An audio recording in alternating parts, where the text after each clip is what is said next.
这一期视频介绍一下以3等妓院为主的棕树斜街、小丽胡同和朱家胡同，也是8大胡同系列的最后一期。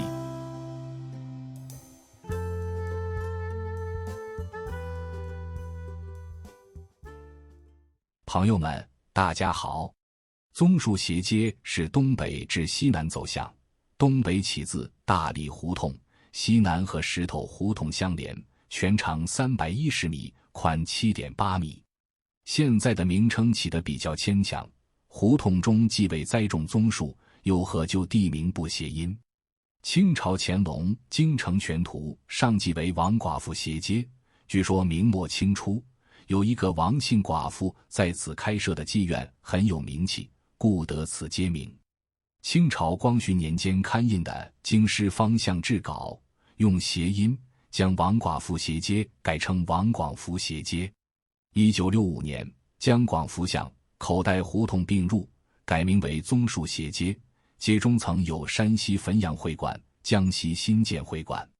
当年王广福斜街聚集的是3等妓院，之所以这么多的3等妓院集中在这，主要是由于原在韩家胡同的1等与2等妓院中的北方妓女被南方新来的妓女挤压到此。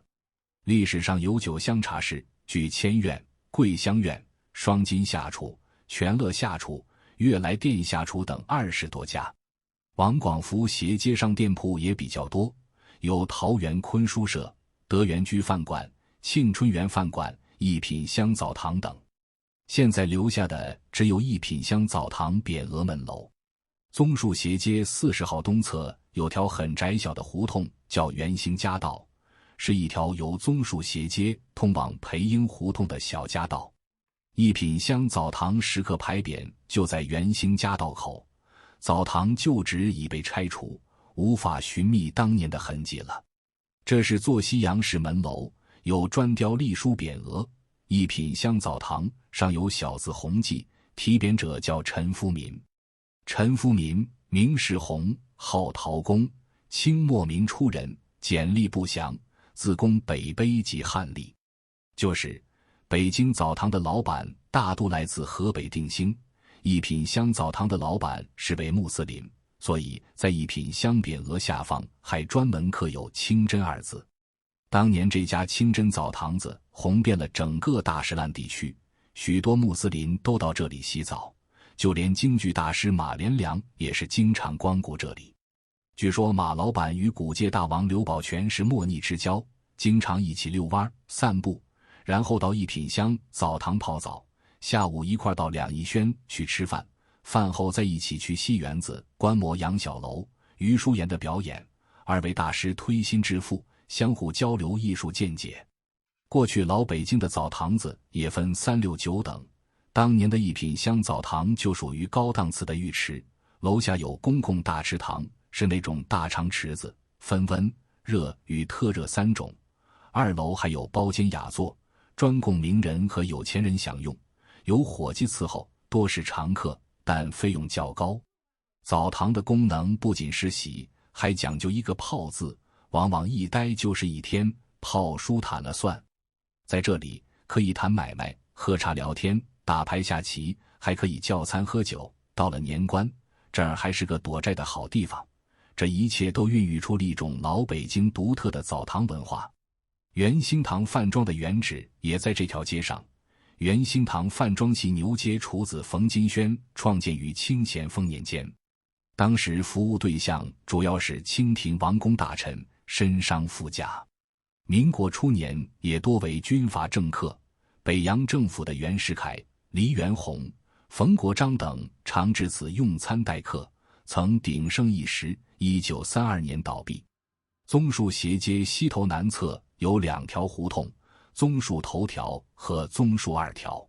棕树头条明代称祭古寺，别名万善寺、给孤寺；清代称万善给孤寺。因其街中段与棕树2条相邻处有一唐代兴建的祭古寺而得名，后因在给孤寺之西，改名为给孤寺西家道。1965年改称棕树头条。给孤寺于抗日战争时期毁于火灾，已不存。东侧皆为墙楼房，西侧为民居。5号的大门很有古意。棕树2条则已基本上改建成楼房。棕树斜街的北口东侧是大荔胡同、小荔胡同。大荔胡同原名大荔纱帽胡同，小荔胡同原名小李纱帽胡同。李纱帽一名源于清代，那时小荔胡同里有个李姓纱帽作坊，他制作的各式纱帽材料好，做工细，在行业中声誉很好，因之人们称其作坊为李纱帽作坊。他居住的小胡同则称为小李纱帽胡同。后来李记纱帽作坊虽然不存在了，但小李纱帽胡同的地名却被流传下来，而与之相邻的大李纱帽胡同因比小李纱帽胡同宽而得名。1965年，大小李纱帽胡同改为县名。小荔胡同西侧的一栋2层洋楼，高处嵌着一块木匾，字迹很是模糊，仔细辨认，依稀是蕊春楼3字。这里曾经是一处3等妓院。小荔胡同不大，总共有21个门牌号，但是在老北京这儿的妓院几乎一家挨一家，有2等也有3等，它们分别是全生楼、兴春院、金美楼、天顺楼、明春院、新美楼、新生楼、华滨茶室、新凤院、清香院、双凤楼、德胜楼、青松阁、新美院、涌泉下处、双宝堂。全生楼在胡同的中部路西，是小荔胡同中保存最为完好的。大小纱帽胡同因靠近大石烂，昔日这2条街上店铺较多，比较繁华。小荔胡同里有富源居饭馆、荣利照相馆和新中国电影院等。大荔胡同里曾有同福居饭庄、同顺居饭庄，这2个饭庄主要卖锅贴与坛子肉，西口还有几家小饭馆。直到今天，我们在这2条胡同里还能看到一些老字号的痕迹。如大荔胡同的东口，路南有一座不大的2层小楼，挂着2、4、6、8、10、12号一串门牌，3个拱形大门，门楣上嵌砖雕匾额武后清、陆香春、九溪里。中门2边嵌有同样是砖雕的对联，本庄专办酒席，应食小麦，随意便饭，一应俱全。看字样，这里以前应该是一家餐馆。武后清3字来自一历史典故，据汉代编著的《西京杂记》记载，武侯不相能，宾客不得来往，楼户封便，传使武侯间，各得其欢心，敬至其善，忽乃何以为清，史称武侯清，以为其位焉。说的是西汉成帝时，同日封5个母舅为侯，史称一日武侯。但他们兄弟之间关系不睦，平时各门宾客都不互相往来，只有任京兆尹的西乡侯楼户和武家关系都很好。楼户把武侯送给他的鱼肉及山珍海味合烹在一起，无意中成了难得的奇善，人们称之为武后清，后以武后清饭称美味佳肴。武后清堪称中国烩菜的始祖，国内如今比较著名的杂烩，比如安徽李鸿章杂烩、福建佛跳墙、湖北全家福等，或多或少都因效法武后清方才得以创制成功。由大荔胡同一路向西，过棕树斜街，脚下的路还是那条路，但路名变成了朱家胡同。朱家胡同主要为南北走向，北起大石烂西街，南端向东拐至棕树斜街，长220米，宽约4米。早年曾分为留守卫胡同和羊毛胡同，其南端往东到棕树斜街的一段，过去称留守卫。留守卫是辽金时之进兵营卫故址，1965年并入朱家胡同。朱家胡同也是3等、4等妓院的聚集地，大约有20多家。较有名气的有宜春楼、陆生院、洪顺下处等，在8大胡同中名气差一些。朱家胡同45号，大门上方有砖雕牌匾临春楼3字，上面刻有小字2等茶室，砖砌几何图案，手法细腻，字迹至今仍非常清楚。1949年，解放军进入北平后，对妓院实行了管制，并没有马上关闭。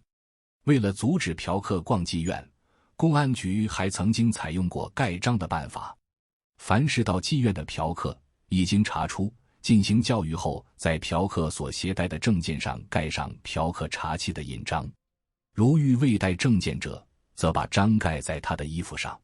慢慢的，逛妓院人数急剧减少，导致一些妓院关张，或转行，或全班人马搬迁他地。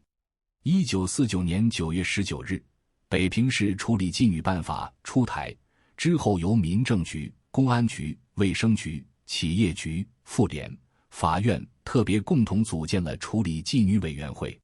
10月15日，这些单位又共同组成了封闭妓院总指挥部，指挥部总指挥由公安部部长兼北平市公安局局长罗瑞卿担任。